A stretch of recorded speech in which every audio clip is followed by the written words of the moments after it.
Oke, Assalamualaikum warahmatullahi wabarakatuh. Kita lanjut lagi ke sesi video berikut ini. Nah, kita udah tahu bahwa SDM kita perlu ada menjadi sebuah individual yang efektif. Nah, kita mulai pretelin satu-satu. Berarti habit pertama adalah jadilah proaktif. Nah, kita harus mengembangkan seorang SDM itu harus proaktif. Artinya proaktif itu selalu mengambil inisiatif. Dia bergerak tanpa harus ada perintah. Dia bergerak dengan kesungguhan hati, memegang komitmen, bertanggung jawab. Itu menjadi seorang yang proaktif. Nah, yang berikutnya adalah habit kedua, mulailah dengan tujuan akhir. Nah, kita sering mendapatkan suatu permasalahan yang harus kita selesaikan. Yang harus ditanya dulu sebenarnya tujuan akhirnya apa? Itu yang harus kita mulai. Misalnya contoh, ini perusahaan mau kemana? Berarti harus buat visi misinya dulu, baru tarik ke belakang. Kira-kira strateginya, tindakannya, pekerjaannya seperti apa? Itu baru yang disebut dengan mari kita mulai dengan tujuan akhir dulu, baru kita tarik ke belakang apa yang harus kita lakukan. Ketiga adalah dahulukan yang utama. Seringkali kita punya banyak pekerjaan, tapi kita lupa bahwa pekerjaan yang kita lakukan itu atau tugas tanggung jawabnya, kita harus pilah-pilah mana yang lebih utama. Yang pekerjaan inikah, itukah, itu yang harus kita lakukan terlebih dahulu. Jadi jangan sampai kita menghabiskan waktu pekerjaan remeh-temeh yang tidak utama. Jadi malah yang utamanya tidak dikerjakan. Itu yang harus kita lakukan. Berpikir menang-menang. Nah, ini seringkali kita punya pemikiran yang salah kalau kita melakukan negosiasi, berpikirnya selalu menang kalah atau yang penting saya menang, mereka kalah. Itu harusnya dijauhkan pola pikir seperti itu. Harusnya berpikirnya menang-menang. Gimana caranya? Saya merasa menang, lawan kita merasa menang juga. Itu yang harus kita garis dasari. Setiap kita berhubungan dengan orang lain harus berpikir menang-menang.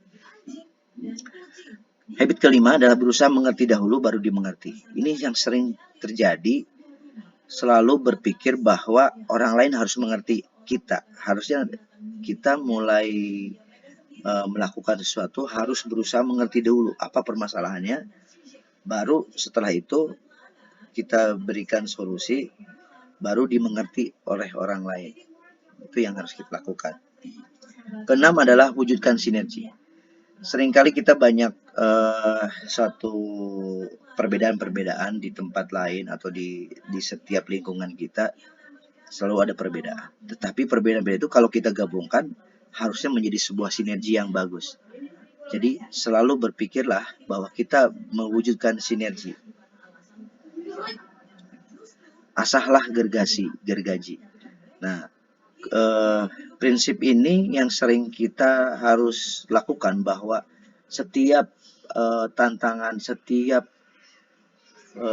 walaupun sudah mendapatkan suatu jabatan atau suatu pengetahuan yang tinggi, tetapi jangan lupa bahwa kita itu harus akan perkembangan teknologi, pengembangan ilmu pengetahuan selalu berubah, dan kita harus selalu mengasah atau menajamkan pola pikir kita, meningkatkan pengetahuan kita dengan membaca. Itu yang harus kita lakukan, atau dengan apapun. Intinya adalah kita jangan selalu puas dengan apa yang kita dapat, tapi kita harus selalu berusaha untuk meningkatkan apa yang kita punya. Nah, ini adalah 7 habit. Nah, mungkin kalian bisa lihat bahwa orang lain bisa sukses itu diciptakan atau datang sendiri. Nah, itu yang harus kita amati. Itu diciptakan apa tidak? Nah, sebenarnya kalau kita amati bahwa kesempatan sukses itu datang karena kita yang menciptakan sendiri. Nah, caranya apa? Caranya dengan kita fokus meningkatkan kompetensi dan kapasitas kita. Kalian kuliah S1 di sini juga dalam rangka untuk meningkatkan kompetensi kalian. Fokus kepada itu, jangan dulu berfokus kepada saya harus dapat uang, tapi fokus meningkatkan kompetensi, atau jangan fokus mencari kekayaan dulu. Ini dulu yang kompetensinya. Kalau kekayaan itu akan ngikutin setelah itu. Yang kedua adalah kekayaan mental positif. Jadi selain kita meningkatkan kompetensi kapasitas, kita harus memiliki kekayaan mental positif. Artinya kita mengembangkan mental-mental yang memiliki hal-hal yang positif, ya, tidak negatif, tidak buat sesuatu. Soalnya kalau misalnya kita mengembangkan hal negatif, pasti akan menyebar ke teman-teman yang lain. Oh, si ini jangan, si ini nanti orangnya begini. Nah, ini akan menghambat rezeki kita ke depan. Berikutnya adalah pengorbanan terhadap sesama. Jangan lupa bahwa kesempatan sukses itu bisa juga karena kita membantu orang lain, atau membantu orang lain, sering memberikan sesuatu sedekah dan lain, itu menjadi bahan untuk rezeki ke orang lain. Makanya kalau kita pelajari itu ada perusahaan tuh ada CSR, itu sebenarnya dalam rangka pengorbanan terhadap sesama. Oke.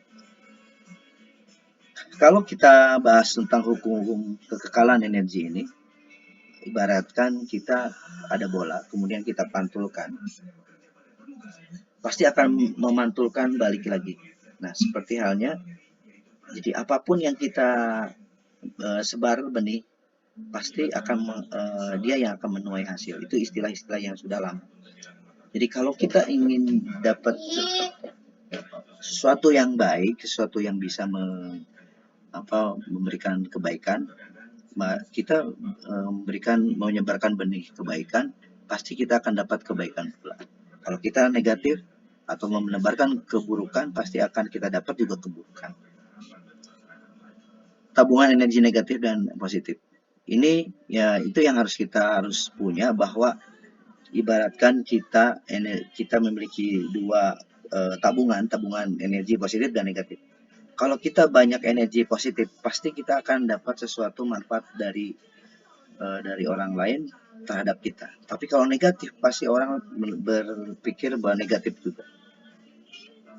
Nah, apapun lingkungan yang terjadi, kita harus memberikan stimulus atau memberikan respon kepada mereka sesuatu, apakah positif atau negatif, tergantung kita memilihnya.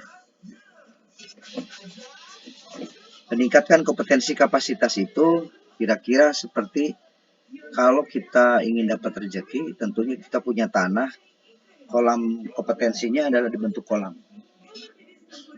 Rezekinya itu kolam kompetensi. Jadi kalau kita misalnya kita ini punya tanah dengan dikasih kolam, kalau ada rezeki hujan, misalnya hujan itu dianggap rezeki, tanah kita yang sebelah sana kan tidak semua dapat hujan. Nah, hanya yang dapat ditampung hujannya adalah kolam yang satu. Untuk itu, supaya kita dapat rezeki lebih banyak, kita bikin kolam-kolam kompetensi yang lain supaya kita bisa dapat rezeki yang lebih banyak lagi.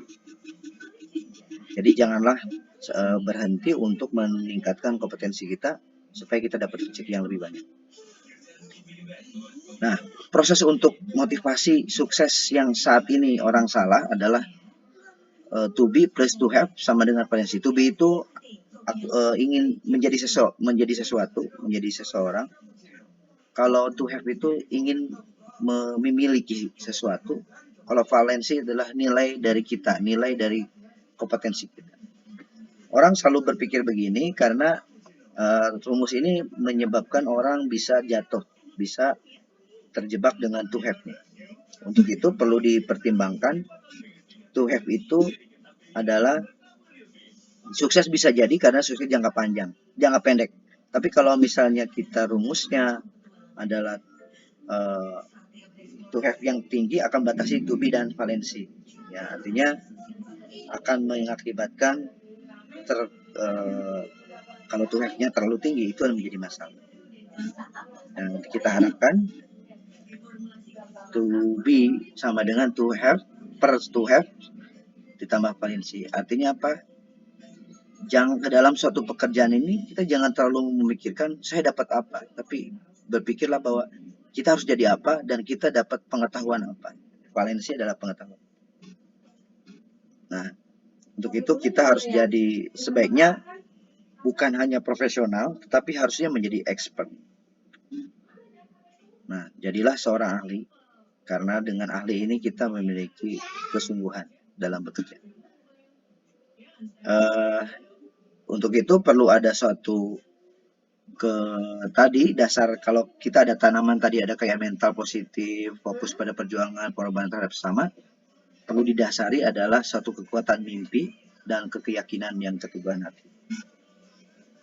Terus, nah untuk itu pondasi dasarnya adalah pertama adalah kesempatan sukses itu adalah semacam rumahnya atau atapnya harus dikasih pondasi pertama kekayaan mental positif, pengembangan kompetensi dan kapasitas, pengorbanan terhadap sesama didasari dengan keyakinan keteguhan hati dan kekuatan mimpi. Kalau kita anggap aja itu adalah ini adalah semua pot, di dalamnya harus dikasih semacam butir-butir tanah yang memiliki